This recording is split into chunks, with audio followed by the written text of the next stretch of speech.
2013년 7월 21일, 이날은 구름이 좀 꼈지만 습도가 높은 매우 더운 여름이었습니다.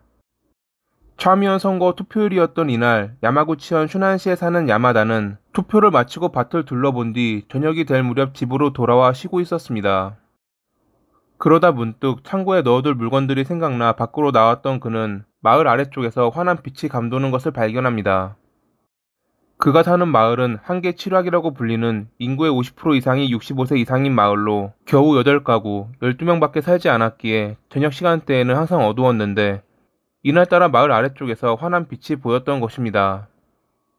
이상함을 감지한 그는 빛이 나오는 방향으로 갔고 마을 주민인 키오코의 집이 불길에 휩싸인 것을 발견했죠. 이미 혼자서는 어찌할 방도가 없을 정도로 커진 불길에 그는 911에 신고했는데 돌아보니 화마에 휩싸인 것은 키오코의 집만이 아니었습니다. 또 다른 마을 주민인 미야코의 집에도 불이 난 것입니다. 불똥이 튀었다고 보기에는 두 집 사이가 좀 떨어져 있었고 그 사이에 있는 폐가는 또 멀쩡했기에 무언가 좀 이상했지만 당시에는 그런 것에 신경 쓸 겨를은 없었죠. 잠시 뒤 신고를 받고 출동한 소방관에 의해 두 집에서 발생한 화재는 진화됐습니다. 현장을 살피던 소방관은 형태만 남은 집터에서 사망한 3명의 시신을 발견, 확인 결과 거주자인 키오코와 마코토, 미야코로 밝혀졌습니다. 이때까지 사람들은 그저 운 나쁘게 발생한 화재에 3명의 주민이 사망한 것이라 여겼습니다. 하지만 다음날 2명의 주민이 본인의 집에서 살해된 채 발견되며 조용했던 마을은 순식간에 아수라장이 됐죠.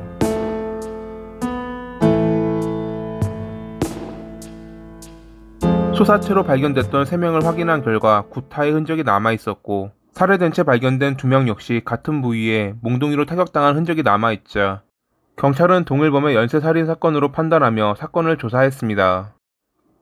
겨우 인구 12명인 마을, 아니 촌락에서 5명이 살해된 이 사건. 경찰은 행방이 묘연한 주민 호미 코우세이를 용의자로 선정해 그를 추적했습니다. 사건 이후 그가 자취를 감췄고 평소 피해자들과 언쟁이 있었다는 이웃들의 증언이 있었거든요. 사건이 발생하고 나흘 뒤인 25일에 경찰은 마을 뒤 야산에서 그의 소지품을 발견했고 다음날 인근 도로변에서 걷고 있던 그를 발견해 체포했습니다. 신문 중 자신의 범행을 인정하며 그들이 먼저 괴롭혔기에 복수한 것이라 호소했던 코우세이. 과연 그와 이웃들 사이에는 무슨 일이 있었던 것일까요? 1949년 12월에 사건이 일어난 마을에서 태어난 코우세이는 중학교를 졸업한 뒤 시내에서 여러 일을 전전하다 상경해 큰형이 일하는 건축일에 뛰어들어 타일 시공이나 줄눈 넣는 일을 배웠습니다. 성격이 좀 거칠긴 했지만 사람들과의 교제에 큰 문제는 없었고 맡은 일도 성실하게 하는 편이라 평판이 좋았다고 합니다. 1994년에 그는 연세가 있던 부모님을 돌보기 위해 고향으로 돌아왔는데 이때부터 그와 이웃들 간의 갈등이 조금씩 시작됩니다. 고향이었고 부모님이 계속 사시긴 했지만 그의 아버지가 좀 괴짜 같은 성격이라 이웃들과 어울리지 못해 더 그러했을 것입니다. 물론 처음에는 코우세이도 마을의 일원이 되기 위해 노력했습니다. 단체 여행에 참여하거나 건축 기술을 살려 이웃들의 집을 수리해 주기도 했고 본인의 집을 중심으로 한계 칠학이 활기를 되찾기를 바라며 집터를 개조해 이웃들이 언제든 찾아와 쉬다 갈 수 있도록 쉼터를 만들기도 했습니다. 하지만 고착화된 마을 사람들에게 그의 그런 행동은 모두 부담스러웠습니다. 그 아버지의 그 아들이라는 소문이 나며 그 역시 마을에서 들뜬 존재가 됐고 점차 고립되어 갔죠. 특히 험담을 좋아했던 3명의 이웃이 이상한 소문을 내고 다녔기에 가끔 그에 관해 말도 안 되는 소문이 퍼져 있고는 했습니다. 이 3명은 인근 마을에서도 안 좋은 소문을 내고 다니기로 유명한 이들이었다고 합니다. 하지만 작은 마을에서 이러한 소문은 가십거리였고 항상 험담의 중심에는 외부인으로 찍힌 코우세이가 껴있었습니다. 처음에는 이웃들과 잘 지내려 했던 코우세이도 결국 조금씩 변해갔고 그들과 친해지기 위해 더 이상 노력하지 않았습니다. 지역 청소에도 미참, 좁은 길을 차로 지나갈 때면 절대 물러서지 않고 마주오는 상대에게 욕을 하며 노려보기도 했죠. 몸집이 크고 항상 검은 선글라스를 끼고 다니는 그를 마을 사람들은 더 꺼리게 되었습니다. 2002년 말에 부모님이 돌아가시자 그의 거친 행동은 더 심해졌는데 한 번은 반려견과 산책 중인 그에게 이웃이 개똥을 처리하라고 주의를 주자 피 좀 보고 싶냐며 위협을 가하는 일이 있기도 했죠. 갈수록 그와 이웃들의 골은 깊어져 갔습니다. 그러던 어느 날 이 작은 마을에 경찰이 출동하는 일이 발생합니다. 2003년 1월 3일에 코우세이는 어머니의 장례식에 왔던 담례를 위해 이웃인 마코토의 집에 방문해 술을 마셨는데 평소 그의 행실을 좋지 않게 여기던 마코토가 갑자기 부엌에서 흉기를 가져와 너 싸울 줄은 아냐 라며 칼을 들이밀어 코우세이의 턱과 가슴에 상처를 입혔습니다. 몸을 피해 찰가상에 그쳤지만 이에 화가 난 코우세이는 마코토를 후려쳤고 다음날 둘은 경찰 조사를 받아야 했죠. 당시 경찰관은 서로 공격을 했고 어차피 매일 마주칠 사이인데 좋게 좋게 가자며 중재를 권유, 둘은 이를 받아들였습니다. 이때부터 코우세이는 경찰서에 자주 들락거렸습니다.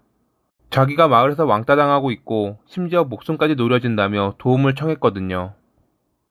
당시 그는 이웃들을 지목하며 그들이 자기가 만든 카레에 독을 넣어 구토를 유발했고 양동이에 농약을 넣어 그것을 먹은 반려견이 사망했으며 논두렁에 두고 왔던 제초기를 불태워 없앴다는 등의 신고를 했는데 범인으로 지목받은 이웃들은 평소 카레를 한 달치 만들어두는 그가 상한 것을 먹고 탈이 났을 것이고 양동이에 들어있던 농약의 경우 그의 집 앞에 있는 밭을 일구는 이웃이 농약을 많이 뿌리는데 거기서 흘러갔을 거라 주장.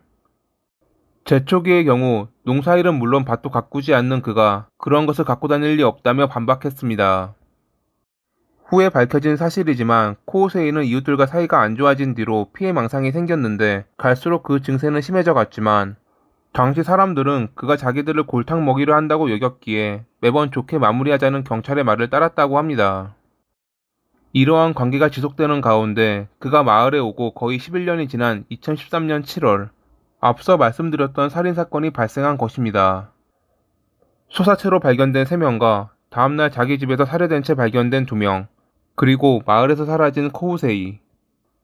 경찰은 마을 뒷산에서 범행에 사용된 막대기를 비롯해 이웃들에게 괴롭힘당해 스스로 목숨을 끊으려 한다는 내용의 코우세이의 목소리가 담긴 녹음기를 발견했고 다음날 인근 도로변에서 신발도 신지 않은 채 배회하고 있는 그를 찾아 체포했습니다. 체포된 직후와 신문 중 그는 자신의 범행을 자백했지만 2015년 6월에 열린 첫 공판에서 모든 것을 부인하며 무죄를 주장했습니다. 하지만 범행에 사용된 막대기에서 피해자들의 혈흔과 그의 지문이 발견, 또한 현장에서도 그의 DNA가 검출되자 검찰 측은 그가 생활비가 바닥나자 자살을 결심했는데 어차피 죽을 거면 그동안 자기를 괴롭힌 이들에게 복수를 하려고 한 것이라며 목적을 갖고 계획적으로 살해한 살인이라 주장, 사형을 구형했습니다. 변호사 측은 처음에는 무죄를 주장하다가 여러 증거가 나오자 망상장애로 인해 저지른 범행이라며 사형만을 회피하려 했지만 재판부는 망상장애가 그의 범행 동기에 영향을 주었음이 인정되더라도 결국 범행을 저지르기로 선택한 것은 본인이기에 형사책임 능력을 인정. 전과가 없는 점 등을 고려해도 죄가 너무 막중하다며 사형을 선고했습니다. 그는 항소 및 상고, 재심까지 청구했지만 끝내 모두 기각되며 2019년 6월에 사형이 확정됐죠. 현재 히로시마 구치소 사형수 감방에서 수감 생활을 이어가고 있는 코우세이. 이웃들이 그를 받아들이고 그 역시 좀 더 노력해 다가갔다면 아니면 차라리 다른 곳으로 떠났다면 이런 비극까지는 일어나지 않았을지도 모른다고 생각하며 이만 마칩니다. 오늘도 시청해주셔서 감사합니다.